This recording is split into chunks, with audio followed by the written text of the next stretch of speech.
I'm a data analyst. That's not just my job, it's how my brain works. I see patterns everywhere. In spreadsheets, in traffic, in the way people talk when they're lying. My girlfriend Qley used to joke that I couldn't turn it off, that I analyzed everything like it was a problem to solve. She stopped joking about it 6 months ago. My mom died 2 years ago. Accidental overdose was what the police report said. Sleeping pills. The official story was that she got confused in the middle of the night, took too many, and never woke up. I found her the next morning when I went to check on her. She was on the floor next to her bed, eyes half open, pill bottle empty beside her. I was 24. My dad Robert was 51. My girlfriend Qley was 22. We all fell apart in different ways. Dad moved out of the house he'd shared with Mom and into a smaller place across town. Said he couldn't sleep in that bedroom anymore. I got it. I couldn't blame him. Qley moved in with me a month after the funeral. She'd been staying over most nights anyway, helping me function, making sure I ate, making sure I didn't disappear into my own head. She was perfect. Too perfect, maybe. But I told myself I was lucky. That grief makes you paranoid. That I should be grateful. The first year was a fog. I went to work, came home, existed. Qley held everything together. Dad would come over for dinner once a week, and we'd sit there pushing food around our plates, talking about nothing. Mom's name hung in the air like smoke, but none of us could say it out loud. The second year was when things started feeling wrong. Dad and Qley got close. Too close.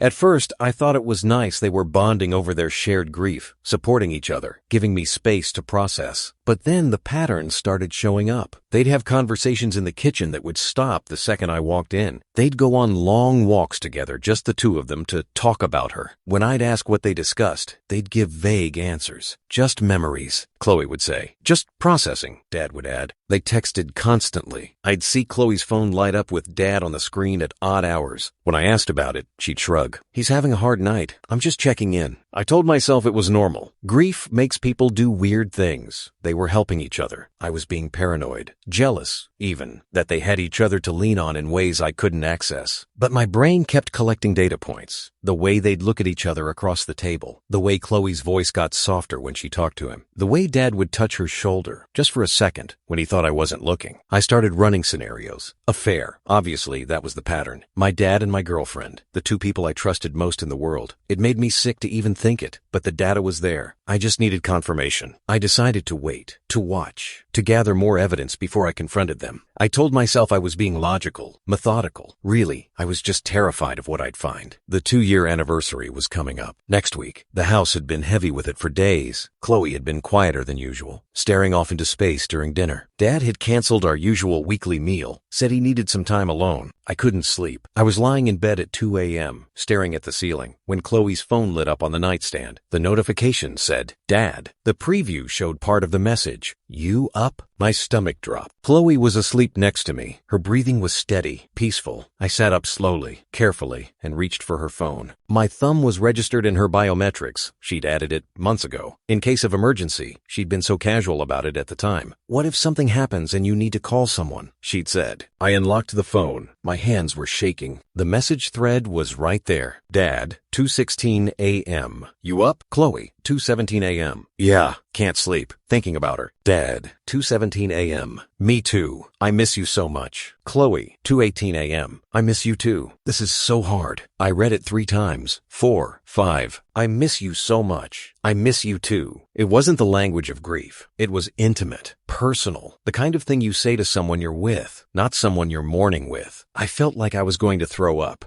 I scrolled up, looking for more. The messages went back months, dozens of them. Late night check-ins, thinking of you, texts. I can't stop replaying that night messages, but the content wasn't romantic. It was anxious, paranoid. Qley, 3 weeks ago. He's asking questions again about the timeline that night. Dad, stick to what we agreed. We weren't there. You came over the next morning with me. That's the story. Qley, I hate lying to him. He looks at me sometimes, like he knows. Dad, he doesn't know. He can't know. I read that exchange 5 times before my brain could process it. They weren't there? What did that mean? I found Mom. The police report said I found her at 9 a.m. Dad called me that morning, frantic, saying he hadn't been able to reach her. I drove over and found her on the bedroom floor. That was the story. That was what happened, wasn't it? I put Qley's phone back on the nightstand. My hands were numb. I got out of bed, moving like I was underwater, and walked down the hallway. Dad had been staying in my spare room for the past week, said his place was too empty with the anniversary coming up, that he needed to be around family. I'd thought it was sweet at the time. Now, it felt felt like a trap. His door was closed. I opened it slowly. He was asleep on his back, mouth slightly open, phone charging on the nightstand next to him. I picked it up, typed in his passcode my birthday, the same code he'd been using for 20 years. The phone unlocked. I opened his messages, found the thread with Qley, scrolled and scrolled. The I miss you texts were there, dozens of them. But as I went further back, the tone shifted. They weren't romantic. They were frantic. Qley, 9 months ago. I can't do this anymore. Every time he looks at me, I feel like I'm going to break. Dad, you have to. We both do. He can't know the truth. It would destroy him. Qley, maybe he deserves to know. Dad, no, we decided. We protect him from this. That's what she would have wanted. What truth? I kept scrolling. Further back, a year ago, closer to when Mom died. And then I found it. A photo, sent from Dad to Qley 2 days ago. I opened it. It was Mom, on the floor, next to her bed, dead. Her eyes were open, staring at nothing. The pill bottle was beside her, cap off, pills scattered across the carpet. Her hand was reaching toward it, frozen, mid-motion. It was a photo from the scene, before the police arrived. Before I got there, the caption underneath read, "This is what we're protecting him from. He can never know we were the ones who found the body." I stared at the screen until the words stopped making sense. They found her, not me. Them.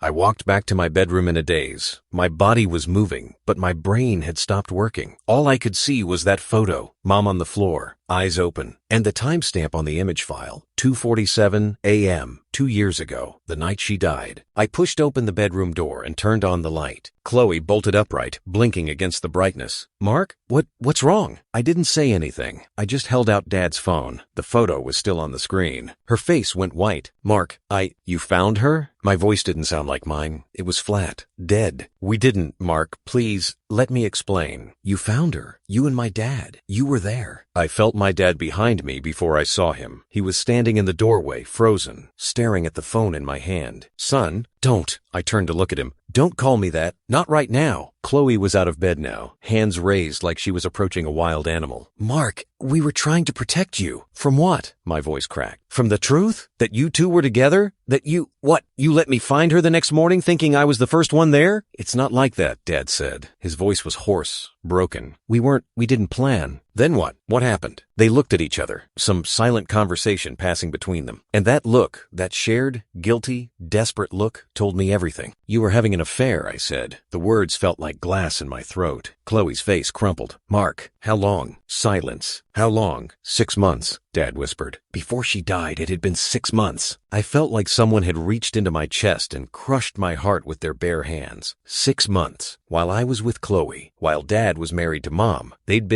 We went to tell her, Qley said suddenly. Her voice was shaking. That night, we went to her house. We were going to end it. Tell her everything. Let her decide what happened next. We thought it was the right thing to do, Dad added. We couldn't keep lying.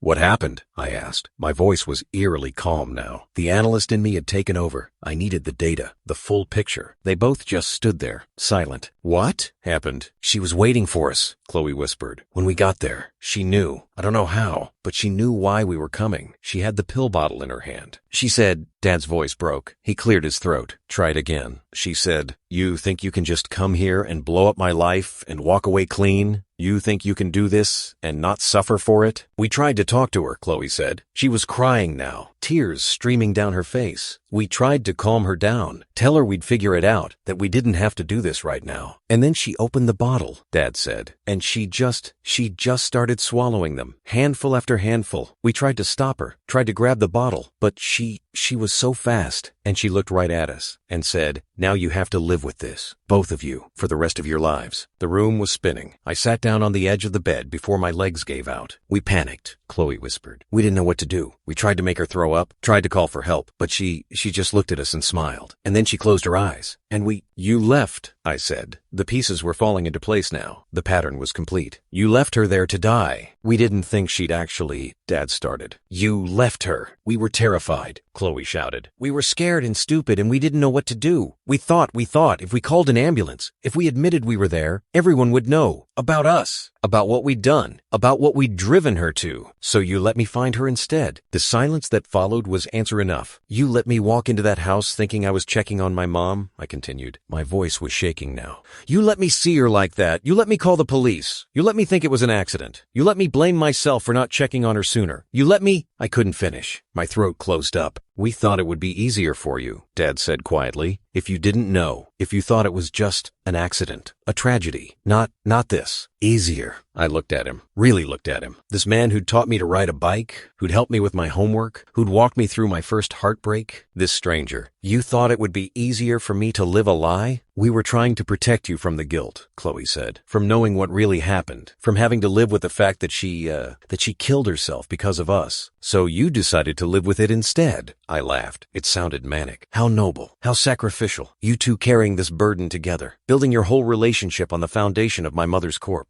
It wasn't like that, Dad said. Then what was it like? I stood up. Because from where I'm standing, it looks like you two got exactly what you wanted. Mom was out of the way. You had each other. And you had me, the poor, clueless son, keeping you both grounded, giving you a reason to stay in touch, a shared project to distract you from your guilt. That's not fair, Qley said. Fair? I turned on her. You want to talk about fair? You came into my life when I was vulnerable, when I was grieving, and the whole time, you knew how she died. You knew why she died, and you looked me in the eye every single day, and you lied. I love you, she whispered. You don't love me. You feel guilty about me. There's a difference. I looked at both of them, these two people I'd built my life around, these strangers. Get out, I said. Mark, please, get out. They left. Qley packed a bag in silence while I stood in the doorway and watched. Dad waited in the living room, his head in his hands. Neither of them tried to talk to me. Maybe they finally understood there was nothing left to say. When the door closed behind them, I sat on the couch and stared at the wall. Mom killed herself. Not an accident. Suicide. Because of them. And they covered it up. The data was all there now. Every strange moment over the past 2 years suddenly made sense. The whispered conversations, the guilt in their eyes, the way they clung to each other. It wasn't an affair that had started after Mom died. It was an affair that had caused her death. And they'd been living with that secret together for 2 years. I thought about calling the police, telling them what I'd learned, but what crime had been committed. They didn't kill her. She killed herself. They just didn't save her, and then they lied about it. Was that illegal? I didn't know. I didn't care. I called in sick to work the next day, and the day after that, I unplugged my phone. I closed the blinds. I sat in the dark and tried to figure out who I was without the two people I'd built my identity around. My mom, who I thought had died by accident. My girlfriend, who I thought was my future. My dad, who I thought was my hero. All of it was fiction. A story they'd told me to make themselves feel better. On the third day, there was a knock on the door. I ignored it. The knocking continued. Then my phone, which I'd finally plugged back in, started ringing. It was my dad. I answered. Mark, please, let me in. We need to talk. There's nothing to talk about. There's everything to talk about. Please, just 5 minutes. I hung up, but the knocking didn't stop. Finally, I opened the door. Dad looked like he'd aged 10 years. His eyes were hollow, his face gray. He stepped inside without waiting for an invitation. I know you hate me, he started. I don't hate you. I don't feel anything about you. He flinched. Mark, do you know what the worst part is? I interrupted. It's not that you had an affair. It's not even that you let her die. It's that you made me complicit in your lie. You let me spend 2 years mourning the wrong thing, grieving the wrong story. You took away my right to know the truth about my own mother's death. I thought I was protecting you. No, you were protecting yourself. Both of you. You were protecting your guilt, your shame, your cowardice, and you used me as cover. He didn't argue. Did you love her? I asked. Mom, did you ever love her? Yes. His voice cracked. God, yes. For years. But somewhere along the way, I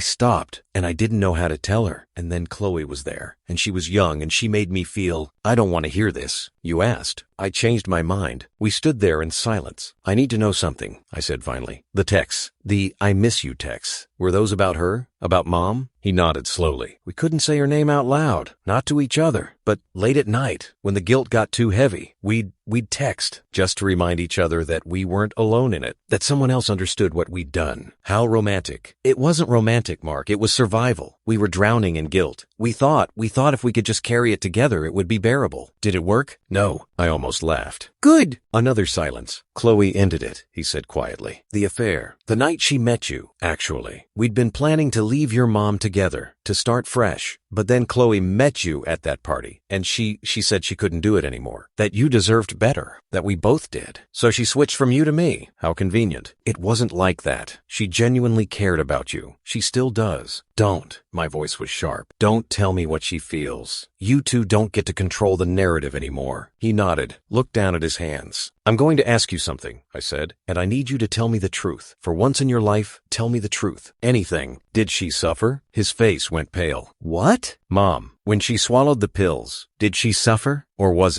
it quick? He closed his eyes. We don't know. We left before it was over. How long were you there? After she took the pills? Maybe 10 minutes. We tried to help her at first, tried to get her to throw up, but she fought us, told us to leave, said if we really loved each other, we'd give her that, let her die without having to see our faces. So you did. We were cowards, Mark. We were scared and selfish and— Just stop. I opened the door. I don't want to hear your confessions. I don't want your guilt. You and Qley can carry that together. But I'm done. I'm done with both of you. Mark, please, get out, Dad. He left. I closed the door and locked it behind him. I went back to work after a week. Everyone asked if I was okay. I said I was fine. Food poisoning. Nothing serious. I moved through my days like a ghost. Work, home, sleep, repeat. I avoided my phone. Blocked both Dad's and Qley's numbers. Didn't respond to emails. 3 weeks after the confrontation, I got a letter in the mail. It was from Qley. I almost threw it away, but something stopped me. Maybe I needed closure. Maybe I was a masochist. Either way, I opened it. The letter was 6 pages long, handwritten. Her handwriting had always been neat, precise. Now it was shaky, uneven. She wrote about how sorry she was, how she'd never meant for any of it to happen, how she'd fallen for my dad during a low point in her life, how he'd made her feel seen and valued in ways she'd never experienced before, how she'd tried to end it when she met me, how she'd genuinely loved me, still loved me, even as she carried the weight of what they'd done. She wrote about that night, about going to my mom's house, about the look on Mom's face when they walked in, about how Mom had the pills in her hand already, like she'd been waiting, about the words she'd said before she swallowed them. You think you can just take everything from me and walk away? You think love is enough? I hope you drown in this. She wrote about the panic, the moment they realized she was serious, the frantic attempts to stop her, to call for help, to undo what couldn't be undone, and then the terrible decision to leave, to protect themselves, to let someone else find the body. And she wrote about the guilt, the suffocating, endless guilt that had consumed her for 2 years. How every time she looked at me, she saw my mom's face. How every time I talked about the accident, she wanted to scream the truth. How she and my dad had become trapped in this awful, intimate bond built on shared horror and self-preservation. At the end of the letter, she wrote, I don't expect you to forgive me. I don't even forgive myself, but I need you to know that everything I felt for you was real. You were never part of the lie. You were the only real thing in my life after that night, and I'm sorry I couldn't give you the truth you deserved. I read the letter 3 times, then I burned it in the sink. 2 days later, I got a call from an unknown number. I almost didn't answer, but something told me to pick up. It was a woman's voice, older, formal. Is this Mark? Yeah, my name is Caroline. I was your mother's sister. I froze. I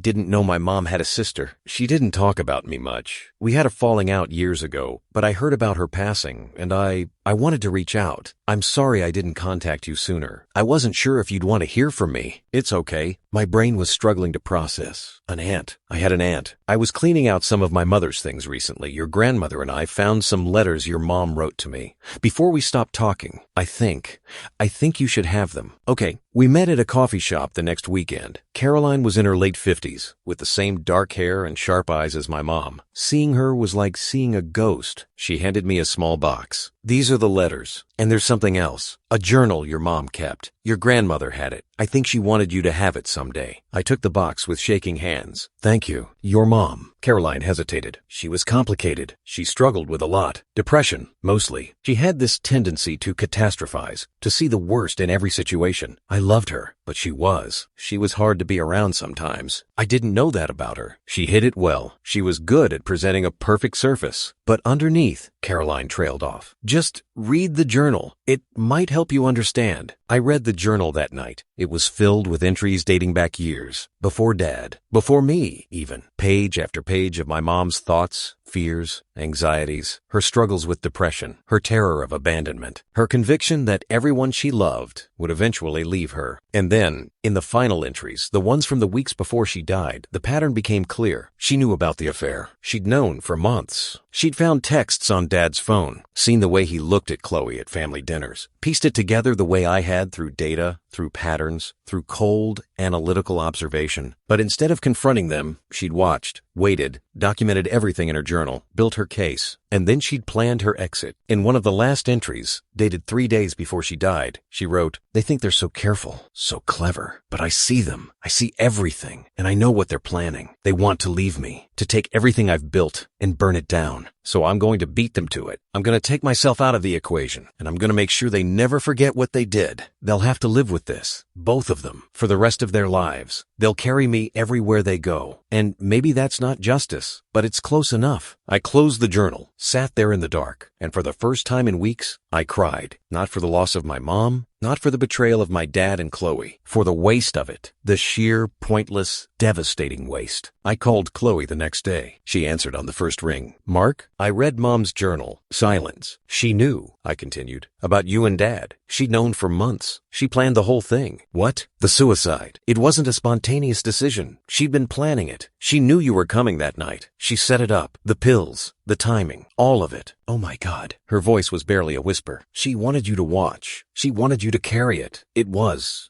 her revenge." Qley was crying now. I don't know what to say." "There's nothing to say. She made her choice. You made yours. Now I'm making mine, which is, I'm letting it go." "What?" "I'm letting all of it go. The guilt, the anger, the betrayal. I'm done carrying it. You and Dad can do what you want with your guilt. Stay together, fall apart. I don't care. But I'm not going to let this destroy my life the way it destroyed hers." "Mark, I'm not forgiving you. I need you to understand that. I'm not saying what you did was okay, or that we can go back to how things were, but I'm not going to spend the rest of my life drowning in this." "Okay, I'm moving," I said. "Next month, across the country, new job, fresh start, and I don't want you or Dad to contact me. Not for a while, maybe not ever. I need space to figure out who I am without all of this." "I understand." "Good." I hung up before she could say anything else. I called Dad next, told him the same thing. He took it better than I expected. Or maybe he was just too exhausted to fight. "I'm sorry," he said before I hung up, "for all of it. I know. Do you think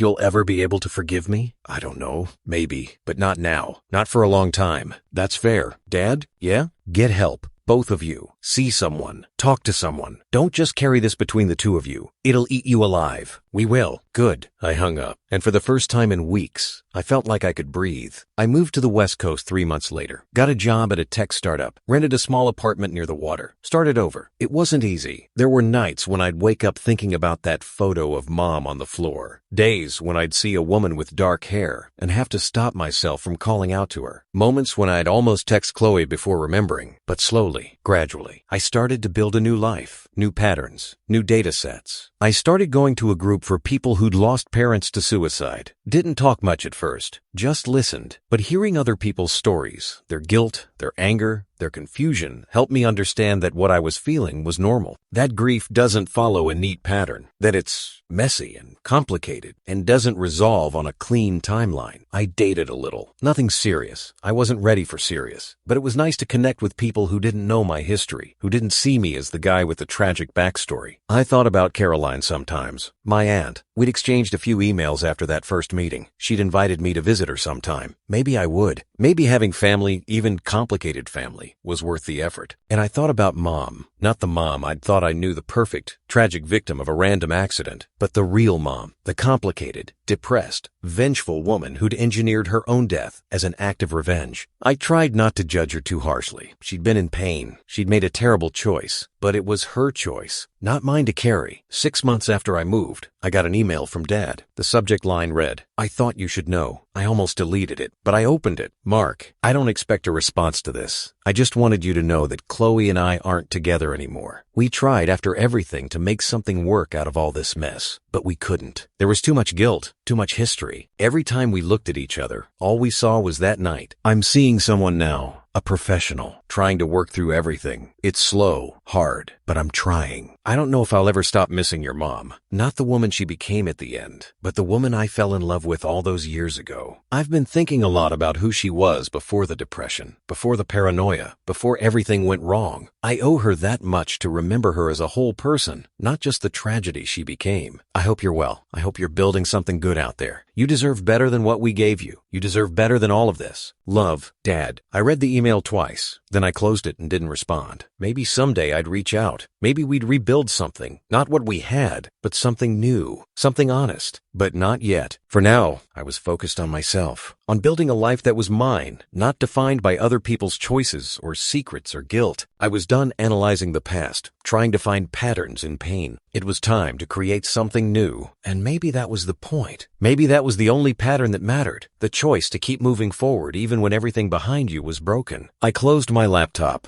looked out at the ocean, and for the first time in 2 years, I felt something close to peace.